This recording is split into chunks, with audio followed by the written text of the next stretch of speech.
35 mm ಮತ್ತೆ ಬೇ ಈ ನೋಡಿ ಬೇ ರೆಡಿ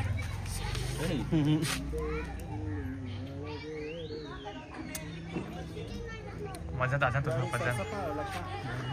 रेडी एक्शन ए सर अಣ್ಣ ರೆಡಿ ಹಿಂದಿನ ಸ್ವಲ್ಪ ಕೈ ಇಟ್ರಿ ಅಣ್ಣ ಅಣ್ಣ ಕೈ ಇಟ್ರಿ ನೀವು ಅಷ್ಟೇ ಇರೋಣ ಹಿಂಗೆ ನಿಂತೀರಾ ನಾ ಆ್ಯಕ್ಷನ್ ಅಂತ ನಾನು ನಿನಗೊಮ್ಮೆ ಆಗ ಹಿಂಗೆ ಗುದ್ದಬೇಕಣ್ಣ ಅದಕ್ಕೆ ಹೊಡಿಬೇಕ್ರಿ ಹಾಂ ಈಗ ಹಿಂಗೆ ಇರ್ರಿ ಇಲ್ಲೊಂದು ಸರಿ ಆ್ಯಕ್ಷನ್ ಹೇಳ್ತೀನಿ ಇನ್ನೊಂದು ಸರಿ ಹೇಳ್ತೀನಿ ಆಗ ನೀವು ಇನ್ನೊಂದು ಸರಿ ಆ್ಯಕ್ಷನ್ ಹೇಳಿದಾಗ ಅದಕ್ಕೆ ಹಿಂಗೆ ಹೊಡಿ ಆ್ಯಕ್ಷನ್